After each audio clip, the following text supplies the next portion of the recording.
est-ce que mën na nekk maanaam. est-ce que président dafay xëy suba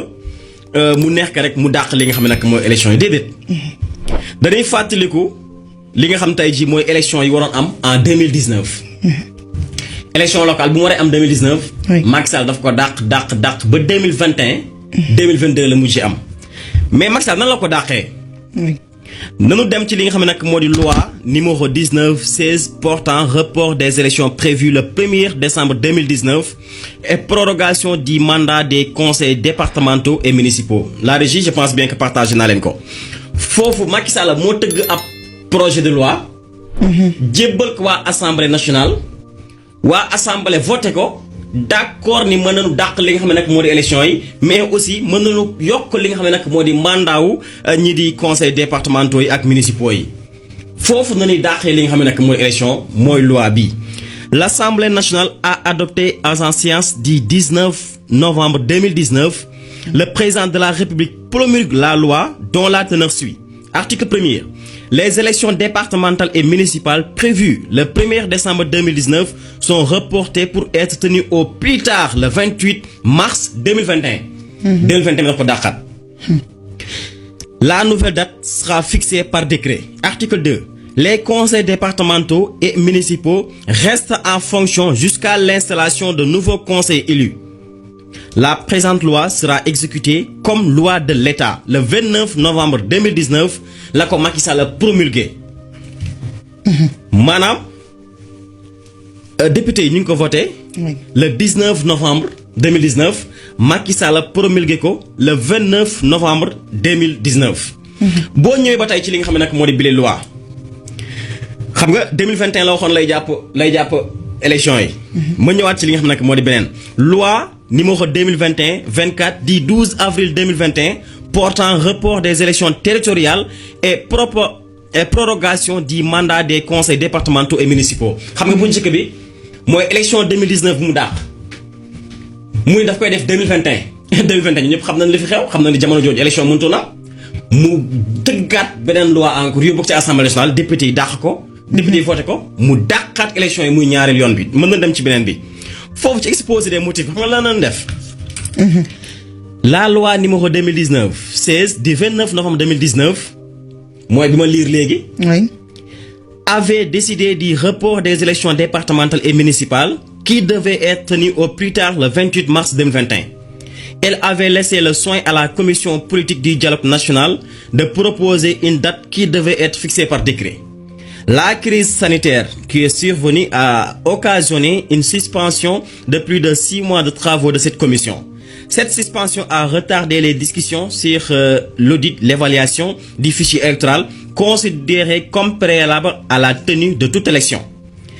À la reprise des concertations, les modalités d'exécution des deux opérations ont pu faire l'objet de consensus. Mooy li gars yi di demander. ñoom lu nas mënoon ko noonu xam nañ bu baax fi nu jëm. C'est ainsi que l'audit a démarré le 1er février 2021 tandis que l'évaluation en préparation démarre au début du mois d'avril. Toutefois, les conclusions attendues qui toucheront les règles d'organisation de ces élections seront connues après le 28 mars 2021. Cette date étant proche ainsi qu'une autre était proposée, le report à nouveau de ces élections s'impose. maanaam mbas bi ñëw na. amoonu temps pour organiser li nga xam ne nag moo di élection yi. lenn moo ci des mooy nu dàq li nga xam ne nag moo di élection yi. Le présent projet de loi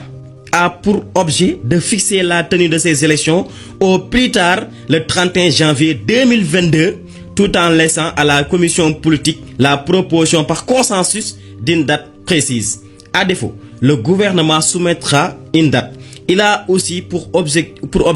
de proroger le mandat des conseils municipaux et départementaux jusqu'à l'installation des nouveaux conseils issus de ces scrutins. Telle est l'économie du présent projet de loi. ñaari projet de loi la Macky Sall def. bi fi njëkk mooy loi numéro 2019/16 portant report des élections prévues le 1er décembre 2019.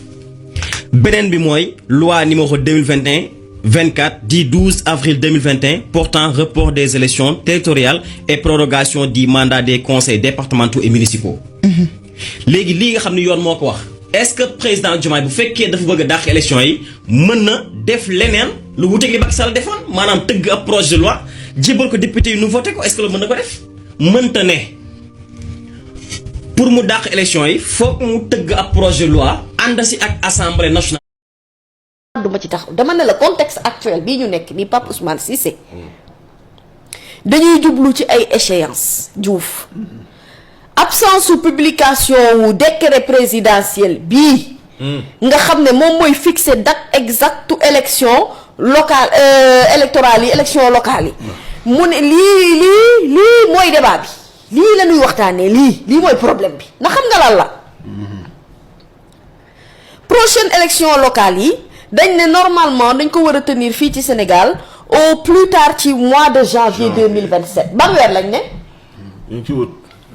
dese na tuuti taal waaye mandat wu maire yeeg mandat wu conseillers municipaux yi ak départementaux yi nga xamante ne faloon nañu leen 23 janvier 2022 waaye ñii seen mandat day egsi à expiration d'accord nañ waaye léegi yow balaa ñoo yegsi à expiration le 23 janvier 2027 code électoral bi li mu la wax kay leer na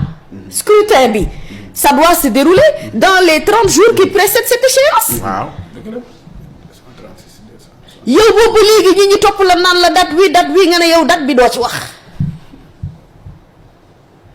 ñu ne la lan encore ne la convocation code électoral le décret présidentiel fixant la date du scrutin convoquant les électeurs doit intervenir dans les délais légaux précédant l'expiration des mandats en cours lii lan moo ci leerul ci tubaab li ma lay expliquer ni Pape Ousmane constitution bu Sénégal ne la principe souveraineté nationale ça appartient au peuple defal virgule Diouf article 3 la. ñëwal article 3. qui l'exerce par le vote waaw. mu ne le suffrage est universel égal secret direct ou indirect waaye nag ngir yàlla ak yonent bi nag dat wi am na mu leer na de. waa FDR nag danoo war a sant di gërëm Ousmane Sonko ndax Ousmane ci kattanu yàlla politicien bu doon nelaw moo la yee na la tàpp jógat affaire bi du man affaire bi ñun la léegi nag ngeen di door a comprendre ne élection yi ñuy wax boobu ba tey nanu ko tëgg mais nekkul parce que bëgg-bëggu diw la bëgg-bëggu ma Samba wala bëgg-bëggu ma Demba loi bi ci boppam moo ko wax mu leer nañ waa léegi lu fi jar tergiversation bi yéexal beeg baaral bi ak di fëgg sa dënn ajuma naan ñun pare nañ bu ñu demee ay élection 5 départements mënoo leen koo am te yéen 1,1 département fii ci Sénégal seen jafe-jafe la ndax yéen problème mu gox 1,1 gox sax seen jafe-jafe la yéen kay yéen a am problème ndax problème mu entraînement ngeen am te wax ji mooy taawu entraînement bi fu mu nekk nii vous n'avez plus le temps c'est simple parti politique boo xamante ne yow bi nga juddoo da nga mën waroo am problème nag dëgg-dëgg pour organiser ay élections locales ci réew mi Pape ñun fii la ñu ne de kenn du ñu détourné ci objectif bii ñu nekk nii demal nga jëli Baara Gaye boo paree demal nga jëndi ku la neex booleel Seex ak Mamadou ñëpp ñu àndandoo ñëw ci sa parti man awma ci problème ba nga ca amee ak juma tuwaarkal la nga waroon xam ne boo jullee juma boo ñaanee yàlla mën naa nangu te yéen nangu ngeen ne yéen am ngeen doole yokk ci yéenay kiiraay waa nag problème warul mën a am ci organiser élection fii ci Sénégal FDR day door a yeew démb yaa ngi may fàttali fii APR ak APR moom dafa fa mu nekk nii dañoo comprendre gars yi lañ leen bëgg tàmbalee waaxu opération waaxu la te bien que APR ñoom dañ leen di dóoraat képp ku ci mënti dem booy dem sa defet ngay yóbbaale maa la ko wax man Mamy Samb mi maa la wax lii ku ciy dem say defet moom ngay àndal moom ngay yóbbaale waa ji day yaakaar ne ndam nga ko indaaleel fekk yow dongu képp kese dongu yéen a ñëw wallaay amul keneen ku la topp ndax xanaa nag dama yaakaar ne dañuy gën a jox seen bopp temps et puis Pape nag la règle elle est simple aussi nañu waxante dëgg franchement élection égalité des chances la d'accord ouais. Sur le principe de égalité des chances Diouf nombre de fan yi nga jox sa bopp nga war a jox sa moromu nawle ci wàllum politique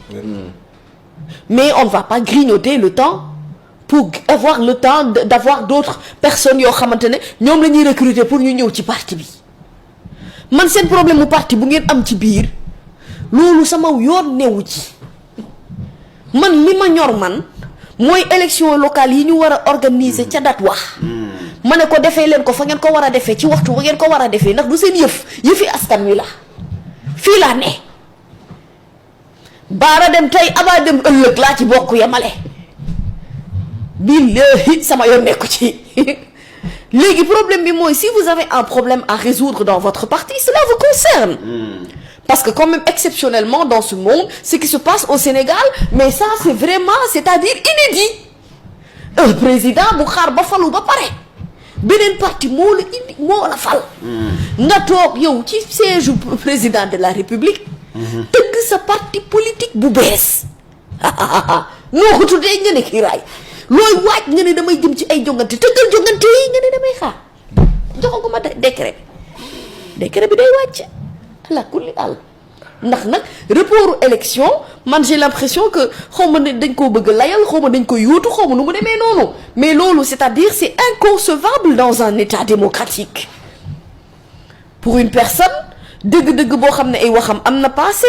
démb moom lu mu ci doon wax ci ay affaire organisation élection yépp mu ngi fii on ne peut pas oublier et mënuñoo fàtte li nga xamante ne moo fi xewoon xewaat fi xoolal gis nga Macky Sall bi mu fi bëggee tripatouiller suñu constitution bii bëgg fee lewal tailleur de la République du ànd ak moom ne da koy ñawal baax yaay couture fii la ñu fekk ñun ñëpp ñu xeex ko ba dee ne fii 3e mandat du fi am noonee la ñuy toog naan report élection locale du am ci Sénégal nanu ko tëgg ci date yi nu ko war a tëggee ku pare bëgg bëri bañ bëri lii la fii laa ne d'accord rentrée parlementaire. faux secret mooy lëf li nag coow lu bëri ngeen dégg ci dëkk bi yëpp loolu la maître Moussa Sarr déglu nañ ko mu koy wax mu ne ñëw na ci journaux yi Moussa Sarr am na fu mu ko ñëw de nee na gars yi nga xam ne dañoo bañ a def déclaration de patrimoine suñ ko deful fii ak le 10 bii luy sanction war a dal ci kaw dana dal ci ñoom ñu ne ko waaw loolu am na solo comme dañ laa yónni woon yow tamit war nañ laa waxaale mu yóbbaale yóbbu mooy ñuy génn tamit aussi nañuy wax ñaata lañ am loolooy coow li affaire bi du question déclaré mais sooy sorti ñun loolu lañ bëgg. maître du entrée ñun du entrée sorti lañ gën a soxla. voilà Sénégalais yi loolu la ñuy xaar affaire bi du entrée mais sorti la. entrée booy dugg amul problème sorti ñu seet la ek maam ñu égaliser ñaata ñu ek maam ñu vérifier ñaari seet yow mii ba ngay dugg ñaata nga am ba ngay génn ñaata nga yore su ko defee ñu def diggante bi ñaata nga fi mën a liggéey ak xëy mën naa mën a ne gars yi nangu dañ koy nangu loolooy affaire bi léegi nag loolu tax gis nga Ousmane Sonko ay galgalu politique lay dugal di ko teg ci loi te doo ci mën dara li ma leen waxoon xam ngeen dafa ñëw indi ne day réforme constitution yéen ñun ngeen mobiliser wu jóg non du fi amee kenn du laal constitution bi par pièce la leen koy jam par pièce la leen koy jam di ko jaaral ci yoon nag li gën a garaaw mooy da koy teg ci yoon lu waa ji wax li gën a bon ci xeex mooy ngay xeexe kuy xoo xam ne day xeex ci yoon léegi lan mooy xew Ousmane day ñëw ne léegi mu ngi nii patrimoine présidentiel secret de la réunion bureau de l'Assemblée nationale faux secret yi léegi nag Ousmane da ciy taxaw communiqué ci vraiment dañoo bëgg képp koo xam ne faux secret yi waxul na du am mais dañoo bëgg ñu encadrer ko képp koo xam ne am nga ko lépp loo ciy defite ab magistrat mën na cee bokk ay juge bokk ci exemple ñu jël ay député bokk ci Assemblée nationale am ci représentant président bi wala président assemblée wala premier ministre bu ñuy financer ñu xam ci farata fu muy dugg mais nag ko def secrètement su boobaa xam nga lu muy def moom teg na bal bi may la nga jàkkaarloog addi bi di la déglu mënoo nekk président de la république wala président assemblée nationale wala premier ministre nga ne yow transparence ngay woote démocratie ngay woote ñu ne lii dañ ko bëgg a nga ne doo am booba lan la lay dañ naan sa waay mii li muy wax du dëgg ci moom. da lay dóor ci kaw Sénégal. da lay indi ba ci Sénégal yi dóor na ci kaw Sénégal yi parce que mbir mi xel la. xam nga loolu tax Ousmane Sonko di leen wax ne xeex bi xeexu xel la fu ñu toll. bu leen mayee seen bopp xeexu xel la xeexu xel baa ngi nii. yow yaa yore mbir fii assemblée nationale mën ngaa dugal say loi da ngay dugal loi yi bàyyi ko moog Sénégal yi ñuy seetaat léegi ndax ñoom léegi dañuy dugal vote bloqué wala leneen su ko defee mun a Sénégal yi gis ngeen de ñi ngeen fal bu leen waxee ne yéen dañ leen intéressé du dëgg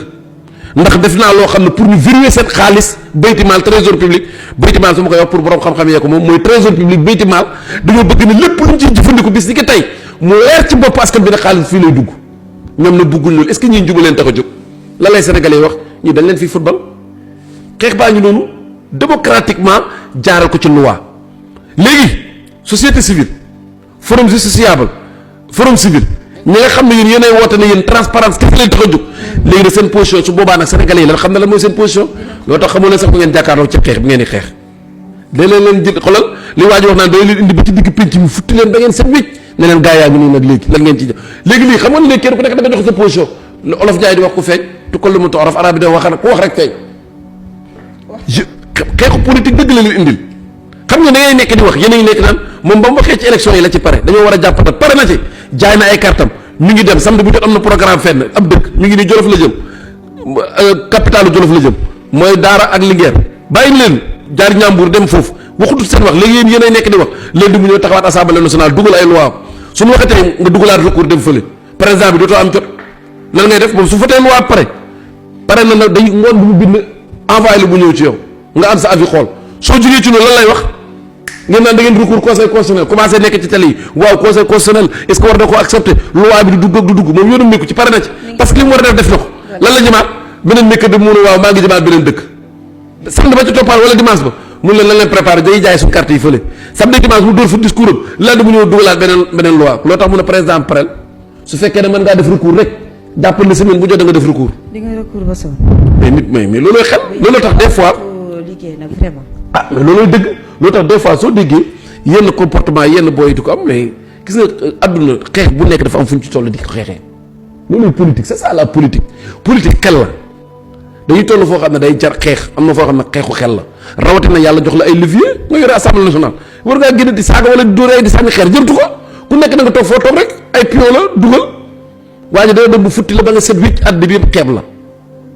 loolu lay demee c'est ça la politique dama am politique ay jeu la jeu de dame la kenn ku nekk da ngay teg di teg mën a yaama nan laa ko mën a indee ba ci digg pénc bi pour convaincre